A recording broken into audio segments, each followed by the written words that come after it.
Back on Inside Tennessee on this Sunday morning, 2 of the 3 candidates running in District 4 with us this morning. John North.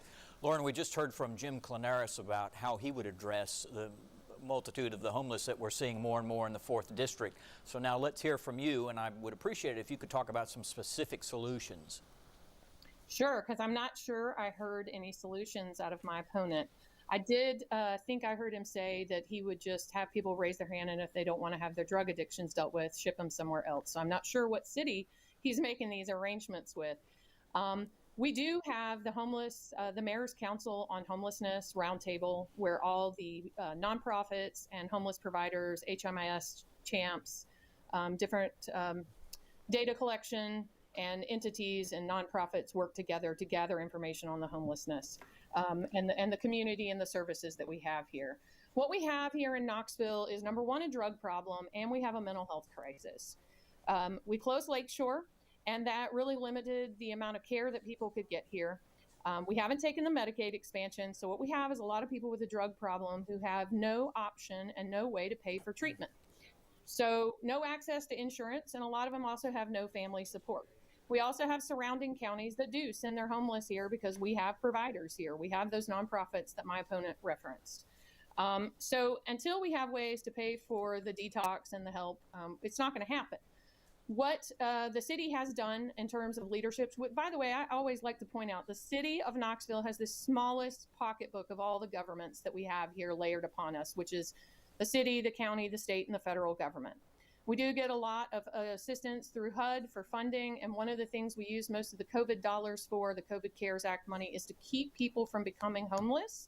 That is the number one thing we can do, is to prevent future homelessness. Then we have to figure out how to address the homelessness that we have, the current population. While I've been on council, we've passed additional shelter option, which is a partnership between the city, VMC, and Salvation Army. That is the foyer. It's a low barrier shelter. We have a lot of folks that CARM, being the only shelter that we have, is not an option for them. So they need some place where they're allowed to be inebriated, they can have their pet, they can be with their partner and their support person. They were divided up in CARM. Also, when you access the foyer, you have options to use day services. So we have a lot of people that use the shelter at CARM, and then during the day, they have nowhere to go. So we don't have a day shelter option until we created the foyer, which is a partnership with VMC, and that opened in December of 2019. During COVID, the number of beds were reduced. We also used some of the COVID CARES dollars to put people in hotels to be able to give them quarantine and places to stay that were safer and COVID healthy. If anybody noticed a couple of weeks ago in the paper, the state of Tennessee is part of a class action lawsuit to get funding for opioid addictions. And so there's an opioid, there was some legislation passed at the state to form a board of how that money is going to be used and how it's going to be coming directly to municipalities to be able to deal with addictions. So again, like I said at the beginning, until we can treat drug addictions, we're going to continue to see people that are homeless. And the other thing that we've done on council is we recently passed the Affordable Housing Trust Fund, so we can continue to fund more housing options like permanent supportive housing. We have 40 units opening over called Caswell Manor, that's a tried and true program where you have permanent supportive housing. You have people who are permanently disabled and they need a place to live as well as care and support. They're not folks that can live independently. I want to pick up on that. I want to give Jim a chance to respond to your criticism, and then we'll pivot to a different issue. Jim, go ahead. Yeah, I mean, if we had several hours to talk about specifics, I could give you a litany of specifics of things that we could do to change things. The reality is whatever we've been doing for the last 13 years is not working. And,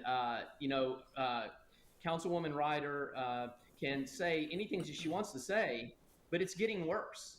And so all of these great ideas and the great things that we're doing are either not being executed effectively or they're just not working.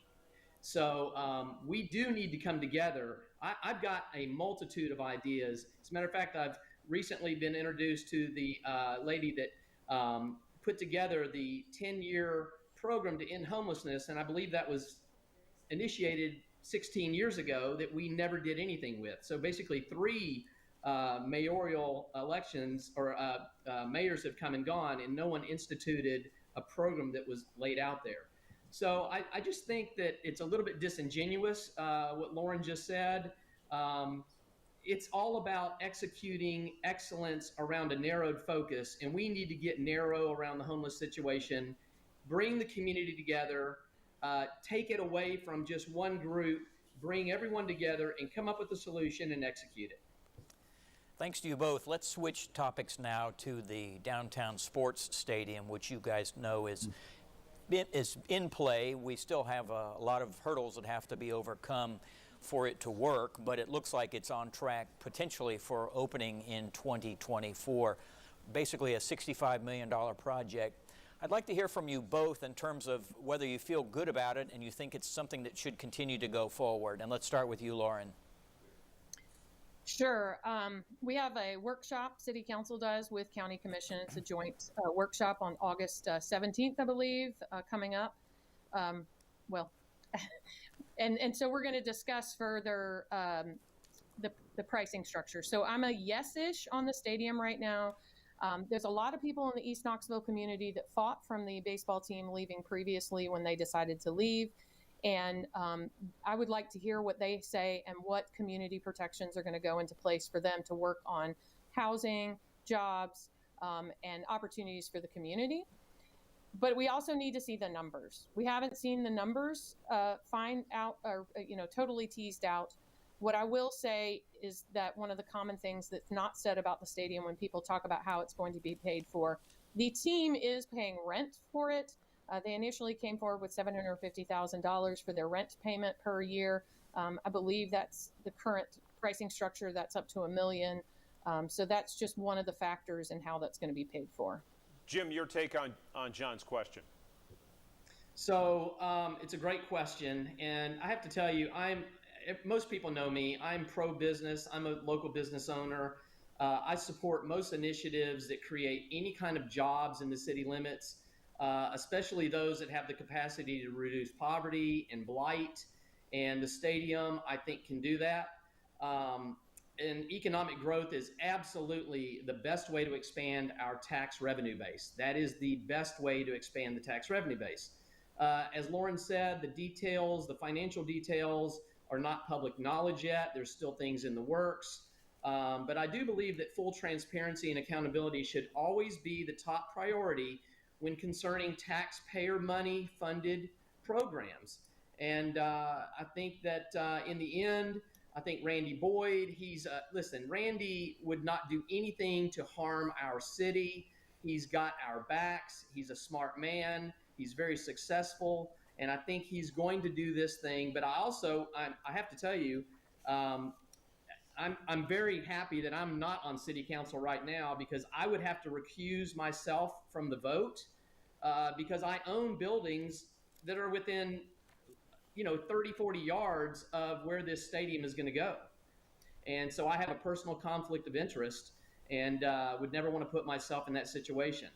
But I think the stadium, whether you like it or whether you don't, it looks like it's moving forward. And I hope that the city accepts it and we can move forward and expand our city in a very positive way. We've got to take another quick break here on Inside Tennessee. Back with more questions to these two candidates for District 4 on City Council. Back after this.